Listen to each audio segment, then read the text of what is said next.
it's Earthrise here and welcome to another video, and this is a top 10. It only seems like, what, 2 minutes ago that Earthrise was announced and we were getting excited about this whole new range of figures, this middle part of a trilogy, and let's face it, the middle part of a trilogy is always the best one. Empire Strikes Back has taught us that. Maybe Attack of the Clones didn't, but we won't go into that. If Siege was the pinnacle of build quality, then Earthrise was a pinnacle of design, and how these things look in both modes is absolutely stunning. And it's been really difficult for me to pick a top 10. Not so much difficult for me to pick the top 5, in my opinion, but getting 10 figures in there was difficult, was really, really difficult. And this is why I'm going to give a couple of honorary mentions, 3 in fact, and I'll explain to you why those didn't go onto the list. We've also got the worst of the line, and then obviously the top 10. Now the rules of this are pretty simple.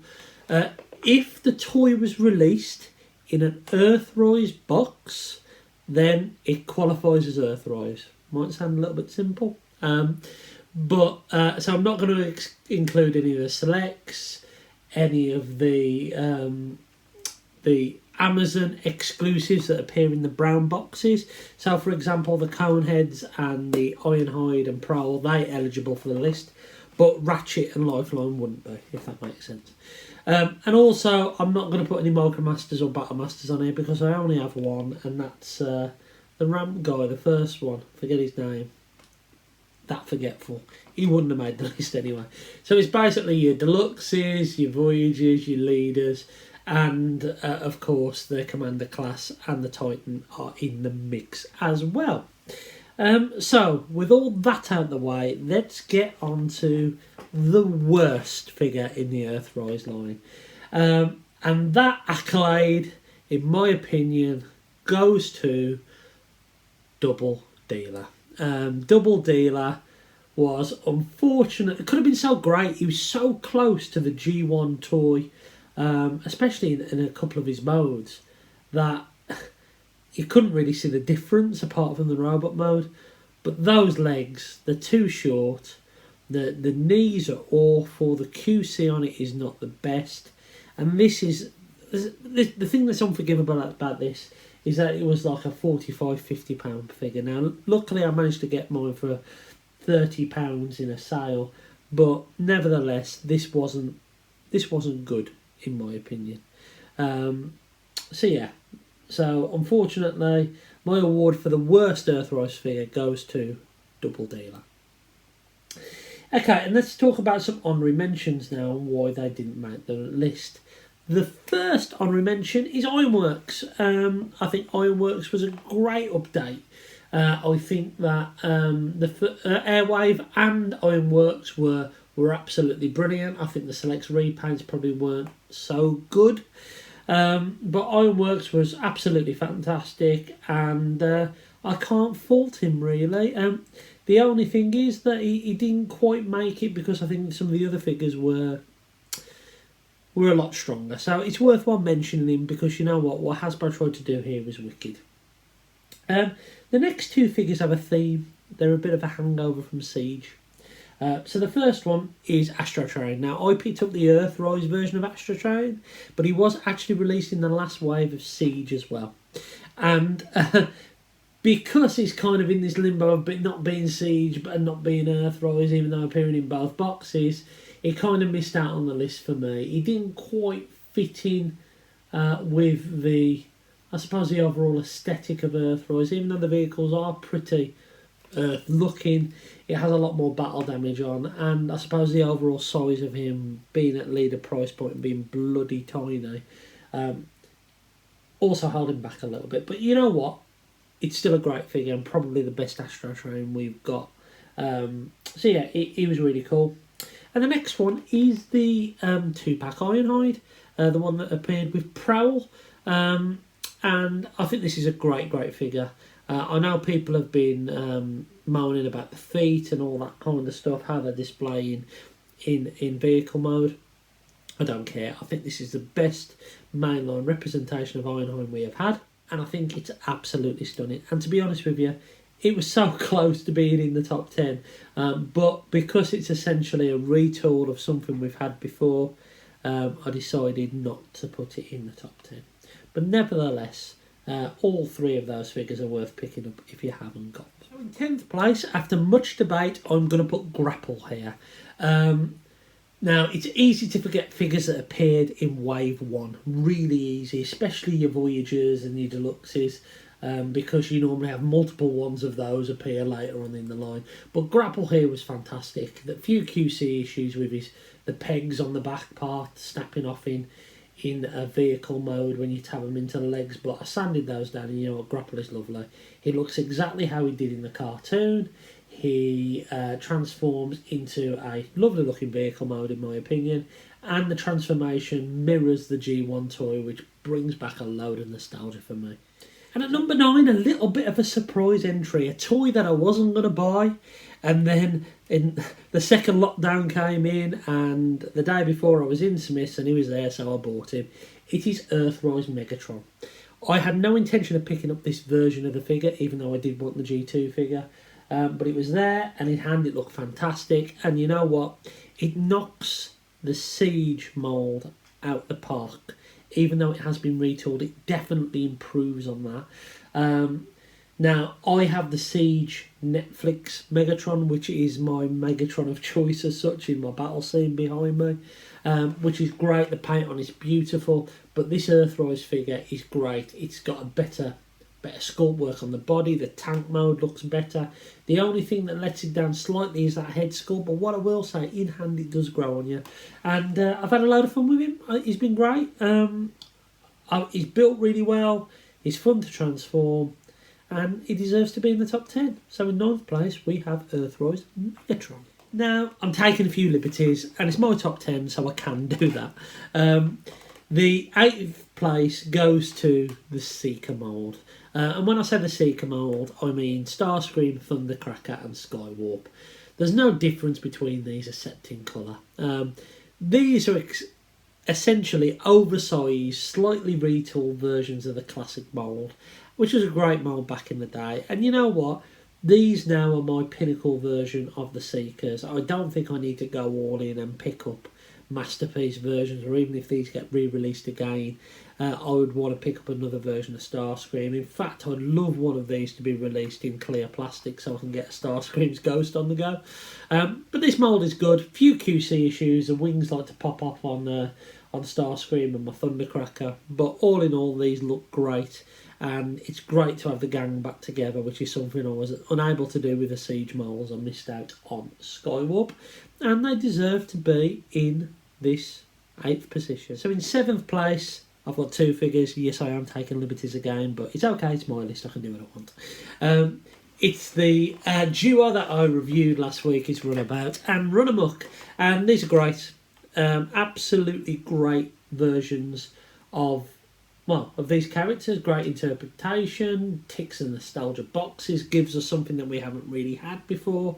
And they're beautiful. They transform well. They've got lovely paint on there. They're built really well. A little bit of scary clear plastic, but all in all, well worth the admission fee. Absolutely stunning. So they deserve to be in 7th place. Now in 6th place, I could say the Datsuns, to be honest. It's going to be the Datsuns.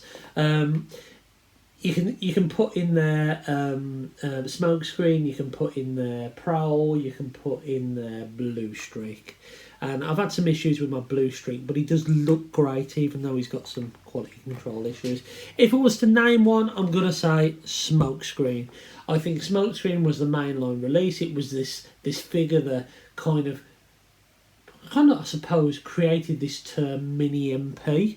That's been branded around with some of this Earthrise mainline stuff.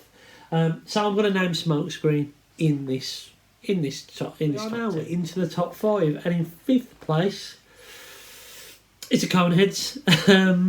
Again, we've only got the 2 of them so far. We've only got Ramjet and Dirge, but my word, are they wonderful.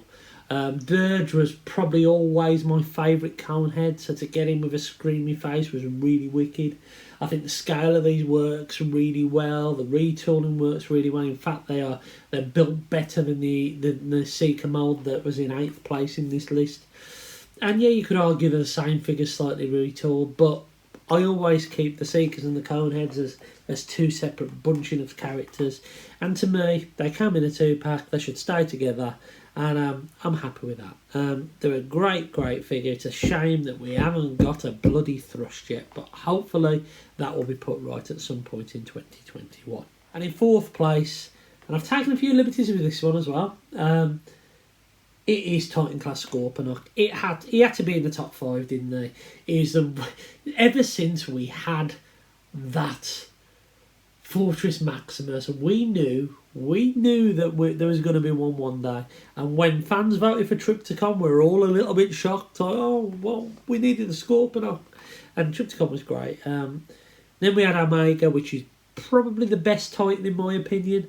But Scorponok is a very, very close second. He's brilliant. I think I like what happens with Zarak, his transformation. I like the posability. I like all modes. He's built really well. And also in 4th place, and I'm cheating a little bit here, but I'm going to throw it in there. I'm going to put Fast Track in there as well, because these should be a set. And in my opinion, Fast Track is the best weaponizer we have had in that entire line. Now, you could argue, yeah, he's a separate release and all that kind of stuff, but as I say, I don't care. He was still a Scorponok accessory.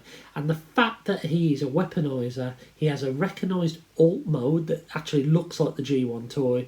The robot mode is posable as any figure in this main line. And he's got a 3rd mode of a sword as well. You know what? Absolutely brilliant. So mix those all together, you get an absolutely fantastic package of figures. And a great little set. So in 4th place we have Titan class Scorponok and Deluxe class Fast Track. So top 3 time, and it's the magnificent Skylynx. Skylynx was always one of those characters, one of those toys that eluded me when I was a kid, and was one of the first G1 toys I picked up as an adult collector. And I suppose, without having the nostalgia attached to that G1 toy, in my head I thought, oh, it walks and it's not really posable and it's cool, like, because it's Skylynx and I always wanted this Skylynx, but it doesn't move like I thought it was gonna. And then I got this Earthrise Skylynx and it was like, this is a toy that I always thought Skylynx was in my head. And it's brilliant. It's got 2 great modes. It detaches well. It's got this base mode built in. It goes into a great shuttle. It's got great NASA details on it. The neck is so posable. It's got blast effects. What more can you want? And you can argue that Skylynx is a bit of an oddball character, and he is a bit of an oddball character. But, and it's a big but, this toy does absolutely everything, apart from walking, that the G1 toy did better. And it looks exactly how it did in the cartoon. Amazing, absolutely amazing. So Skylynx, you're at number 3.